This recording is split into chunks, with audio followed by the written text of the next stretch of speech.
اعوذ باللہ من الشیطان الرجیم بسم اللہ الرحمن الرحیم۔ ناظرین کرام، عالم اسلام کے قلب پر چرکا لگانے کا وہ منصوبہ جس کو پائے تکمیل تک پہنچانے کے لیے دو ممالک کے درمیان باقاعدہ ایک تحریری معاہدہ طے پا چکا ہے، کیا اتنا غیر اہم ہے کہ عالمی میڈیا نے اس سے ایک یک سطری خبر کی حیثیت دینا بھی گوارا نہ کیا؟ اور اس معاہدے پر عمل درآمد کے بعد دنیا میں کیا طوفان آنے والا ہے؟ یہ دو وہ اہم سوالات ہیں جن کا جواب پانے کے لیے ہمیں فلسطینی امور خارجہ کے وزیر ریاض المالکی کے اس بیان کو سمجھنا اور پرکھنا ہوگا، جس کے مطابق امریکی صدر ڈونلڈ ٹرمپ اور اسرائیل نے ایک خاص حکمت عملی اپناتے ہوئے مسجد اقصیٰ کو گرانے اور اس کی جگہ تیسرا ہیکل سلیمانی تعمیر کرنے کے منصوبے پر عمل درآمد کا فیصلہ کر لیا ہے۔ ناظرین، میں ہوں محمود الحسن ترین اور آپ دیکھ رہے ہیں حزب خیال، جس کی آج کی اس زیر نظر ویڈیو میں اس اہم ترین شیطانی منصوبے کو سامنے لانے کی کوشش کی جائے گی، جس پر عمل درآمد کو ٹرمپ کی آمدہ امریکی انتخابات میں کامیابی سے مشروط کر دیا گیا ہے۔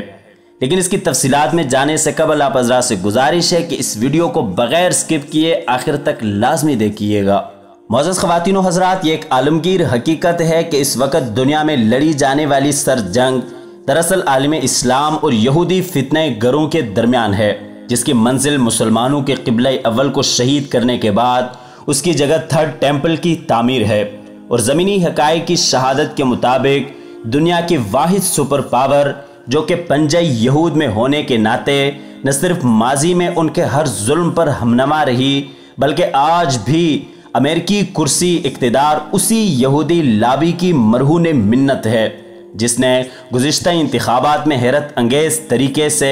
ڈونلڈ ٹرمپ کی ہیلری کے مقابلے میں ہونے والی شکست کو فتح میں تبدیل کر دیا تھا،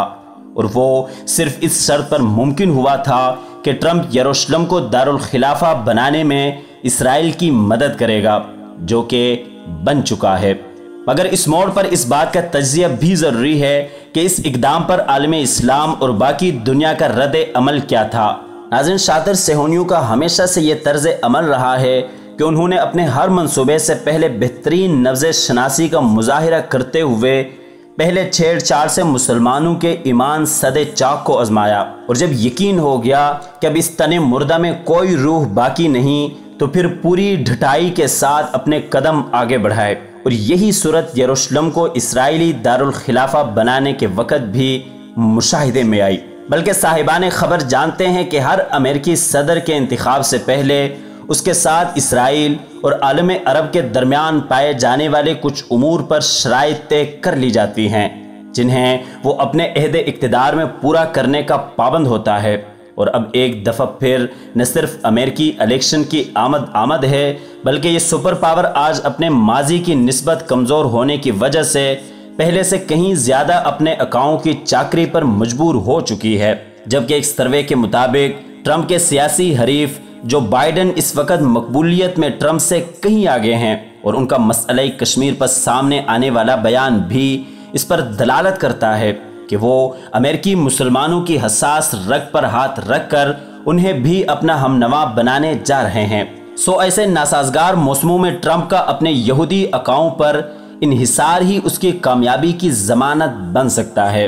ناظرین محترم، انتہائی معتبر ذرائع کے مطابق اسرائیل اور ٹرمپ کے درمیان حال ہی میں ایک تحریری معاہدہ کیا گیا، جس کی روح سے اس شرط پر صدارتی انتخابات میں کامیابی دلوائی جائے گی کہ وہ مسجد اقصیٰ کی شہادت اور وہاں پر تیسرے ہیکل سلیمانی کی تعمیر میں اپنے اقاؤں کی غیر مشروط حمایت کرے گا، جبکہ اس کے لیے جو طریقہ کار اختیار کیا جائے گا اس کے مطابق ہمارے اس قبلہ اول کو براہ راست شہید کرنے کی بجائے دنیا کی جدید ترین ہارپ ٹیکنالوجی کو کام میں لاتے ہوئے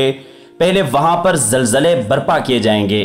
جن کی بدولت اس مقدس عمارت کو نقصان پہنچا کر بعد ازاں اس کی اثر نو تعمیر کو بہانہ بناتے ہوئے یہودیوں کے اس دیرینہ خواب کی تکمیل کی جائے گی۔ یہ ہے وہ منصوبہ اور معاہدہ جو کہ اب ایک عملی شکل اختیار کر چکا ہے۔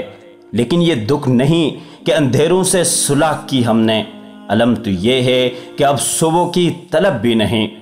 کے مصداق پورا عالم اسلام اب بھی خواب خرگوش میں مست ہے، اور اس کے حکمران اپنے مادی مفادات کے حصول کے لیے نہ صرف امریکہ بلکہ اسرائیل تک سے امداد اور تعاون کے محتاج ہو چکے ہیں۔ دوستو، ویڈیو پسند آنے کی صورت میں دوستوں کے ساتھ لازمی شیئر کیجئے گا، اور ہمارے چینل کو سبسکرائب کرتے ہوئے ساتھ میں موجود بیل آئیکن بھی لازمی دبائیے گا۔ اللہ حافظ۔